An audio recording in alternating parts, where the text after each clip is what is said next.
Julian Sayin was already one of college football's best quarterbacks last season. He'll be even better in 2026.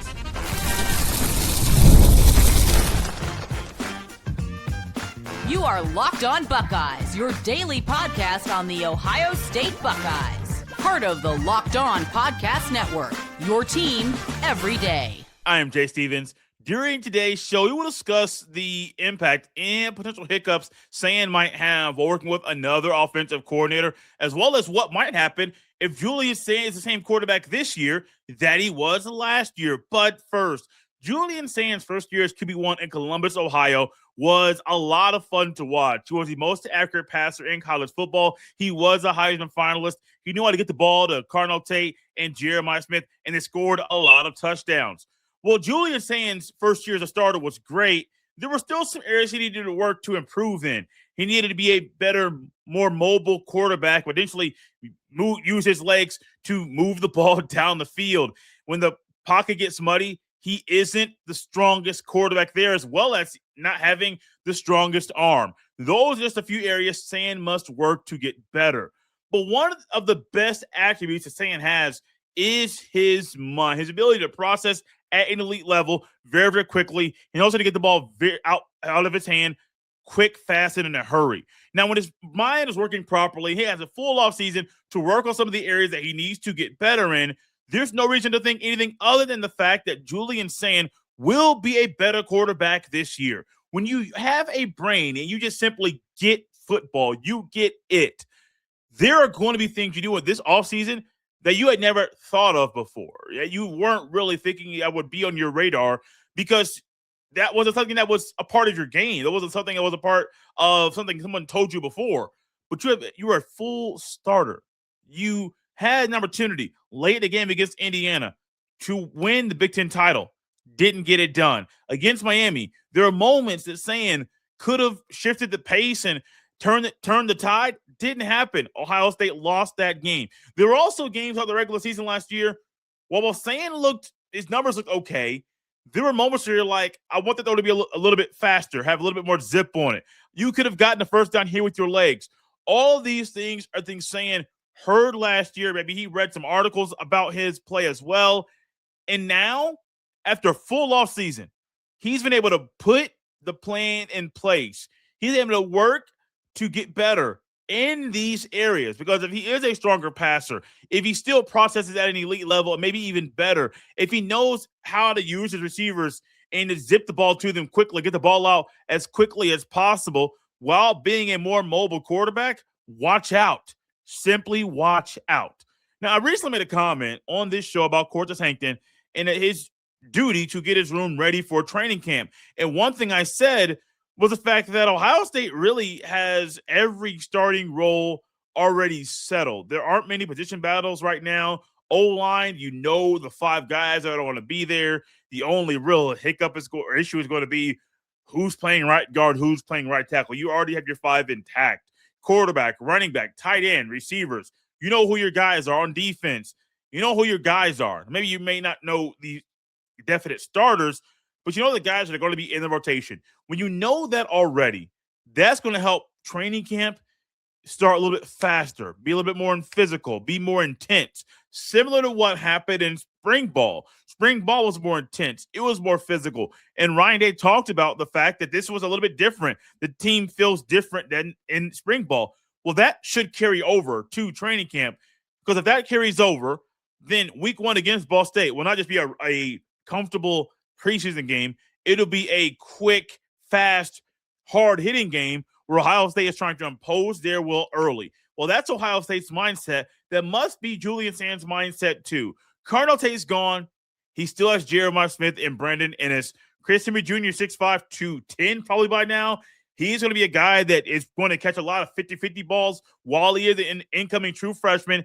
I don't think that's going to slow his ability to catch and win 50-50 balls and throw it up. May the best man win. Henry Jr. is going to be that guy, even in double coverage. He did it a lot in high school. I know high school is different than college, but with the strength and conditioning program at Ohio State and simply his work ethic and mindset, Junior's going to be just fine. You add in Kyle Parker and Devin McEwen adding in a different wrinkle and different styles of receiver that Ohio State normally has, and another true freshman in Brock Boyd. And let's not forget Legend Bay. Sayin has a different cast of characters. Sayin has different receivers with different skill sets that are going to allow him to figure out the best areas for each guy to be successful. That's where Sayin's brain comes in. Sayin knows, I got to have a stronger arm. I got to be more mobile. He doesn't have to really work on processing better. He already does it as an elite level. Now, there were moments, I'm not going to gloss over it. There were moments last year, especially against Indiana, where the picture was one thing pre-snap. It changed post-snap. And it was almost like he was seeing ghosts. He was on the field. He knew that there were 11 guys on the opposite side of the line of scrimmage. But, buddy, it was clear he was not sure what he was looking at. Those are the moments where his brain must get better. But remember, he's watched a lot of film.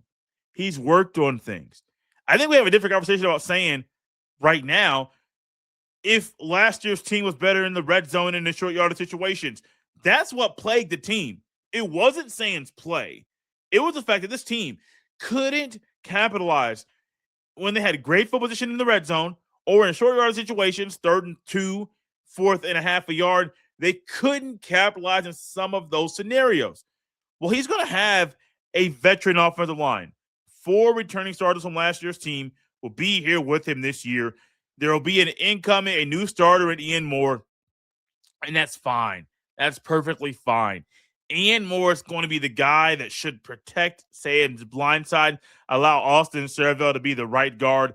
And if that is the case, if that's what the O-line looks like, Sayin's going to have an opportunity to get sacked as little as possible. Now, he must make sure that he is doing the right thing with the line calls and line shifts and moving the protection to the right way. He must make sure he does that properly. I believe he will. There's no reason to doubt Sayin's ability to see what's happening pre-snap and then direct things before the ball is snapped. Julian Sayin is the kind of quarterback, when you look at his numbers, you're like, oh, wow, what did he do here? 77 completion percentage? That's wild. Leading the entire country at FBS football, 3,600 passing yards, 32 passing touchdowns in your first year as a starter. I mean, he's doing things that blow your mind. But while they blow your mind, 3,600 passing yards in 14 games. My gut tells me Ohio State's going to play more than 14 games this year. 32 touchdowns. He might get 32 touchdowns in the regular season. The 8 interceptions he threw last year, that number should be cut in half, at least cut in half, because of how smart of a player he is. The one area that I think needs to really be improved on more than anything else is his ability to run and move and be a more mobile quarterback. Sayin had negative rushing yards last year. In college football, it's one thing I don't like. It's the fact that the yards you lose in a sack as a quarterback, that is deducted from your rushing total. Okay, cool. Make sure it doesn't deduct that much so you have negative rushing yards. It's not hard. It shouldn't be hard to do. But what Sayin wasn't a runner, and there were times he was trying to extend the play laterally instead of going down the field. There were times where that was a bad decision. Move the ball with your legs. No one is asking him to be Michael Vick, Tim Tebow, Vince Young, or even Will Howard. No one wants Sayin to be that kind of runner. It's just be a smart, efficient runner, knowing when to run, how to run, when to get down, and you live to fight another day. Julian Sayin was already one of the best quarterbacks in college football last year. He'll be even better in 2026. What if Julian Sayin isn't better in 2026? I'll answer that question after the break. This is Locked on Buckeyes. Support for today's episode comes from Indeed Sponsored Jobs. When workplace chaos hits and you need the right hire, Indeed Sponsored Jobs helps connect employers with candidates who match specific needs like skills, certifications, and location. So less time gets spent searching and more time gets spent finding the right fit. People are finding quality hires on Indeed right now. In the minute I've been talking to you, companies like yours made 27 hires on Indeed, according to Indeed data worldwide. Whether it's deadlines piling up, too much on one person's plate, or trying to scale something quickly, the right person can completely change how a team operates, and that's why getting in front of quality candidates matters. Spend less time searching and more time actually interviewing candidates who check all your boxes. Less stress, less time, more results. When you need the right person to cut through the chaos, this is the job for Indeed sponsored jobs. And listeners of this show will get a $75 sponsored job credit to help get your job the premium status it deserves at Indeed.com/podcast. Just go to Indeed.com/podcast right now and support our show by saying you heard about Indeed on this podcast. Indeed.com/podcast. Terms and conditions apply. Need to hire? This is the job for Indeed sponsored jobs.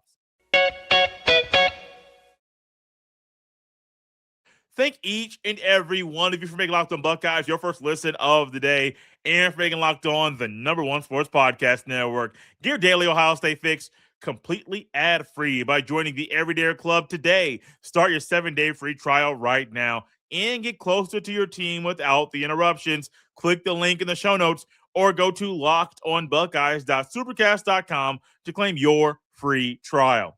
Ohio State has been fortunate to have a lot of really good quarterbacks in the Ryan Day era. And while there have been some that have been really, really good, not all of them have been multi-year starters. And for the first time since 2021 and 2022, Ohio State will have the same quarterback in back-to-back seasons. That's kind of wild to think about. First 2 years were Fields. Second 2 years were Strouds. Then you have 23, 24, Kyle McCord, Will Howard, and bam, back-to-back years of Sayin. It's a little bit weird to think about the fact that this isn't the norm at Ohio State. I think the expectation was that Kyle McCord would be a multi-year starter before he started the season. And then once you get into halfway through the season, it kind of feels like McCord might not be the guy in 2024. He was not. You get Will Howard, and Howard was the right man for the job. Well, when Julian Sayin's coming back, and I firmly believe he'll be better this year, but let's just say I am wrong, and he is not better this year. He is not an even better quarterback in 2026 than he was in 2025. Ohio State is still going to have the most accurate passer in college football, throwing the ball to Jeremiah Smith, Chris Henry Jr., Brandon Ennis, Kyle Parker, Nate Roberts. Behind it, offensive line that has 4 returning starters from last year's team, veteran players that will get drafted to the NFL one day, with Bo Jackson and Isaiah West behind him. Legend Bay is a scat back kind of guy, an H-back who can do just a little bit of everything. I mean, if Sayin is the same quarterback he was last year, the Buckeyes will be just fine. I'm not saying that's what needs to happen. But the reality is, if Sayin is the same quarterback in 2026 that he was in 2025, then in 14 games, he might throw for 3,600 passing yards. He might be the best and the most accurate passer in college football. He might have 32 touchdowns in 14 games once again. It's also possible Ohio State wins the Big Ten title. It's possible they beat Michigan again. It's possible they win multiple playoff games under Sayin. If Sayin is the same quarterback and you're going to want to have a different defense, a different new look defense with some added wrinkles, a more veteran offense in this upcoming year, wouldn't you think that he will be just fine? The team will be good? Absolutely. Now, there will still be some of those boneheaded decisions and throws. We'll be talking about dissecting them here on the show, maybe live after a game, thinking about why did he make that decision. It didn't make any sense, and the result was the way that it was because Sayin didn't learn from his mistakes last year. We would be doing that on this show. But also what we would be doing is, last year, first start week 1 against Texas, Sayin was, I think, 14 for 20? 14 for 20, I think less than 150 yards, 1 touchdown. You're like, this the guy, the 5-star they were raving about when he was in high school? This the guy you want to be your starter right now? Not saying he was the wrong guy, but it's like, ugh. But 14 for 20 could have easily been 16 to 20. Jeremiah Smith dropped the pass. Max Clare dropped the pass. Maybe it was 13 to 20. So I think Jeremiah Smith dropped 2 balls on the in the first quarter. I know Max Clare dropped the first down. All of a sudden, you're looking at, 16 to 20? From 13 to 20? You're like, oh, wow. So Sayin could have had an 80% completion percentage in game number 1. I have the stats right here in front of me. I don't know why I'm trying to guess. Yes, he was 13 to 20, 126 passing yards, 1 touchdown against Texas, completion percentage of 65%. That's not good. If you go from 13 to 20 to 16 to 20, I think that's 80%. Would have been over 150 passing yards. Could have got 2 touchdowns. And then that debut performance against Texas, who was the number 2 team in the country. You look at that saying, oh, we have a dude. We have a guy that can run the offense at a very slow pace and get the job done. That's what you're saying. But the numbers make you think that he just had a bad day.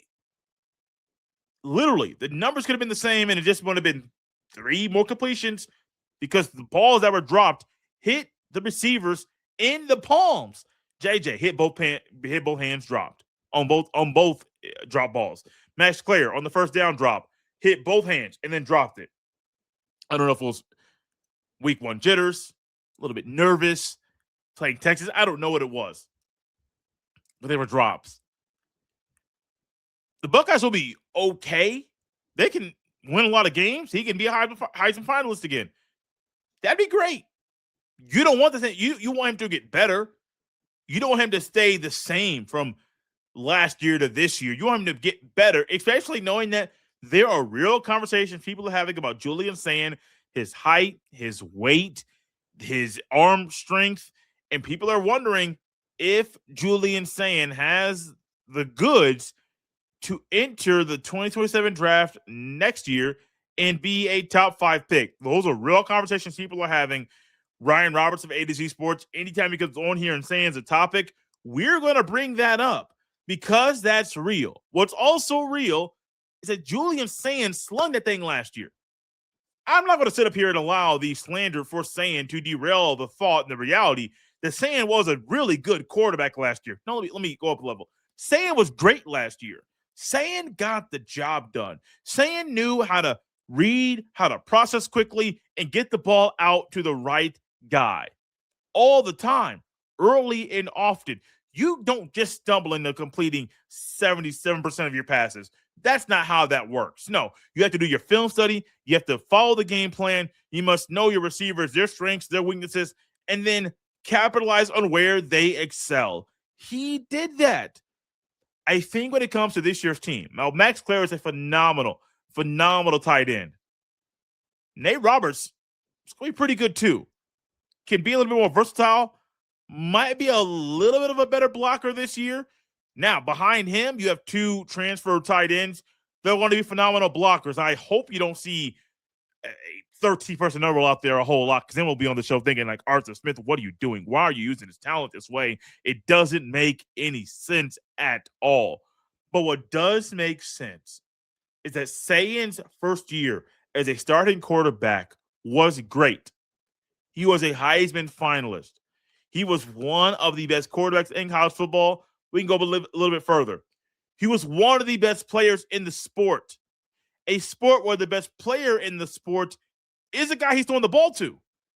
So I understand why people will look at Sayin and say, oh, he's a little baby. He's a little kid. We can't trust him. We can't rely on him. We have 14 games to look at and dissect and analyze that tell you you can trust that version of Julian Sayin. You don't want him to stay the same. You want him to get better. You want him to progress. You want him to develop to be a better quarterback. But if he doesn't, the Buckeyes will have possibly the most accurate passer in college football in back-to-back years and a quarterback that knows how to get the job done. I don't like to play the guy to say, well, what if this doesn't happen? But you have to when it comes to Sayin. And any player right now, you absolutely have to. Because if you don't look at the what if something doesn't happen, if they stay the same, then you're simply working on an optimistic or pessimistic approach and not looking at things from a different angle. When it comes to Sayin, it's okay to look at a different angle, and an angle that includes him possibly being the same quarterback in 2026 that he was in 2025. Justin Fields, from year 1 to year 2, if he didn't try to play hero ball, the Buckeyes offense would have been a whole lot better. I think Fields got in his own way, not his ability to be a quarterback in college. I think he wanted to be a hero and make some big boy throws to potentially be a Heisman candidate, Heisman winner. It's not been confirmed, just my own eyeballs and the speculations I have had. CJ Stroud, a true ball placement specialist. And you saw that in 2022. He didn't have the early season hiccups and issues in 2022. Actually beat Notre Dame under the lights in his second year beat as Ohio State's QB1. That's valuable stuff. Before him, you had JT Barrett was a multi-year starter. I believe Terrell Pryor also was a multi-year starter. Troy Smith, and then back behind that, I don't know. Braxton Miller, multi-year starter, 2020, 2012, 2013 for sure. And so when you get some guys that are multi-year starters, you're going to see in year 2, 9 times out of 10, they're going to take the next step. They're going to go up a level. If Sayin goes up a level, if he doesn't stay the same, if he goes up a level, college football might not like. The fans might not, the Buckeye haters might not like the result. There's also a result that could be a little bit confusing and maybe misleading, and it's tied to Julian Sayin working with another offensive coordinator this year. His third OC in 3 years. That can lead to disaster. It could also lead to triumph. We'll tackle both sides of the conversation after the break. This episode is brought to you by Odoo. Running a business shouldn't feel like you're trying to connect a bunch of systems that were never designed to work together. One app for accounting, another for inventory, another for sales, and somehow none of them talk to each other. That's where Odoo comes in. Odoo is an all-in-one business management software that brings every part of your business together in one powerful platform. From sales and accounting to inventory and marketing, everything works in one place, helping your team move faster, stay organized, and focus on growing the business instead of managing software. The best organizations know that success isn't just about talent. It's about having everyone working toward the same goal. And that's true in sports, just like it is in business. One thing Ryan Day did this year was be very specific with his coaching hires. Arthur Smith coming in, Cortez Hankton coming in. Both of those guys were strategic hires. There was a shift in philosophy and mindset when hiring those guys. And Ryan Day believes those two individuals elevate the coaching staff. The adjustment itself was important, but what really impressed me was how smoothly it was implemented. Everyone knew their role. Everyone was on the same page, and that's usually what separates good organizations from great ones. Great organizations win because operations matter, and that's why you should get Odoo. Try for free today at odoo.com/lockedon. That's odoo.com/lockedon. Thank each and every one of you for being Locked On Buckeyes, your first listen of the day, and for being Locked On, the #1 sports podcast network. Think about where you were 3 years ago, and you may be in a certain part of life where you're settled, and then all of a sudden, bam, there's a change. The next year, bam, there's a change. The next year, bam, there's a change. It's like, man, why is this happening to me right now? Then there are some of you 3 years ago in 2024 that were novices. You were the newcomer on the job, and you're there. You feel like you vibe with the boss.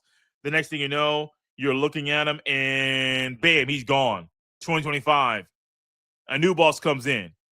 Start mesh a little bit, see some changes, see some differences, but you get elevated and promoted to getting a different role. Cool, you're in that role. But then after year number 2, that GM leaves. New GM comes in.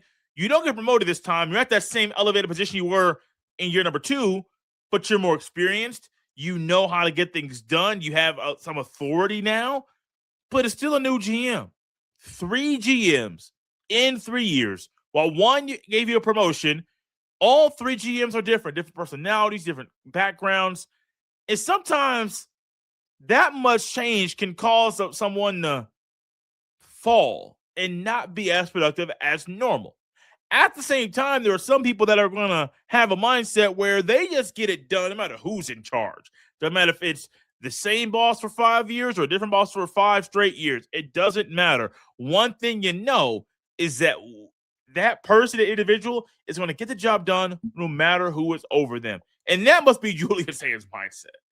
It doesn't matter who's the OC. It doesn't matter if it's Chip Kelly Hartline, Arthur Smith, Ryan Day, it doesn't matter. You must look at this right now and say, I must make sure that I do my part within the game plan so that Ohio State's offense is the best in the country. That's it. That's it. Nothing else matters. Yes, there are some real hiccups that might happen when you have a different OC and you have a different voice and a different play caller. And the OC now is more of an NFL background than a college background where you've only been a college guy. You've never been an NFL guy. And all of a sudden you're like, he doesn't understand my lingo. He doesn't know how to talk to people my age and someone that's taking classes and is trying to juggle 5,000 different things on top of being a college athlete. He doesn't know how to communicate. He doesn't get us. Those are things that are real. Now, I don't know if Arthur Smith gets them or not. Things have looked pretty good. There have been some pretty good reports out of practice and the team that have given signs that Arthur Smith gets it. That's great. But you haven't played a game yet.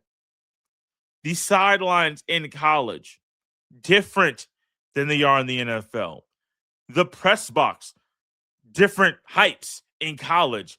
A lot of the ones in the NFL, they might all be the same height. Maybe not all the same height there, but look at the shoe. It's a lot higher than a lot of NFL stadiums. Arthur Smith, will he be in the box? I would assume so. Just having that kind of vantage point and that view and being able to see all 11 like you're watching the Sky Cam or the All 22 film, being able to have that and to see, oh, well, I called this play, this backer 5 times in the first half. I called that play or that same concept, and he did the same move. Well, in the second half, we're going to take advantage of that move while making a little tweak. Yeah, you get film, you have tablets during the game, but, man, just getting that bird's eye view is very, very important. Julian Sayin working with another offensive coordinator could lead to disaster. I don't think it's going to, because Ryan Day is still the man at the end of the day. That's the answer for decisions and outcomes and game plans and game failures and game successes. He has to answer for all of it. And since Ryan Day has to answer for all of it, I see a scenario where we talked about it last year. There might be a point in time where the offense isn't flowing and Ryan Day says, look, you're the OC, you're the play caller, but you're not getting it done. Give me the play sheet. Let's go to work. And that might be something that happens. I don't know if it's going to. I kind of wish it did in 2015. I know we're 11 years past what happened, almost 11 years past what happened that night against Michigan State when that kicker did that windmill celebration after upsetting Ohio State with the walk-off field goal, beating the Buckeyes 17-14. That's one of those games that will still look at me and I'll think that should have been the team to go back-to-back. But because Urban Meyer didn't step up and say something, Ohio State lost that game and lost out on having a chance to go back-to-back for the first time in program history last year in the playoff. Ryan Day had a feeling in the regular season that the play calling in the offense wasn't flowing like it should. He didn't start calling plays until Hartline took the job at USF, and they said, you're not going to be able to go back and forth and do double duty. No, I need to be more hands-on with the offense and hands-on with the game plan and to give me a play sheet during the game. Let me call the plays. If Ryan Day had a better rhythm of calling plays in the regular season and Hartline still took that job at USF, the Buckeyes offense would have looked a whole lot better against Miami than it did. It's also possible, I'm not going to go and say that it was going to happen, but it's also possible that, we got a little blurriness on the screen. It's also possible that things would have flowed better. They could have beaten Miami and gone a little bit of a deeper CFP run. Ohio State with Ryan Day, great coach, does a lot of winning. He knows how to hire the right people. It is too early to say that Hankton is going to develop the players the right way and that Arthur Smith is the right play caller and offensive coordinator for Ohio State this year. You can't say yes or no until games are played. And maybe you want to wait a full season. That's cool. But there are enough big games that by game 7 and game 8, you can kind of feel, this guy has got it or this guy doesn't. You hope that Sayin doesn't have the hiccups and along the way while he's leading the Buckeyes offense. But if he does, it could be, well, there's a different voice in his ear. There's a different person on the sidelines, and 3 people in 3 years with one young quarterback. That's stuff NFL quarterbacks have struggled with. Having 3 coordinators in 3 years or 3 head coaches in 4 years. Like, you're like, is this stuff really happen? Maybe not 3 head coaches in 4 years, but you may get a different OC 3 straight years. That isn't a path and a plan for success. It's a path and a plan for confusion. Ryan Day does a great job of trying to avoid confusion.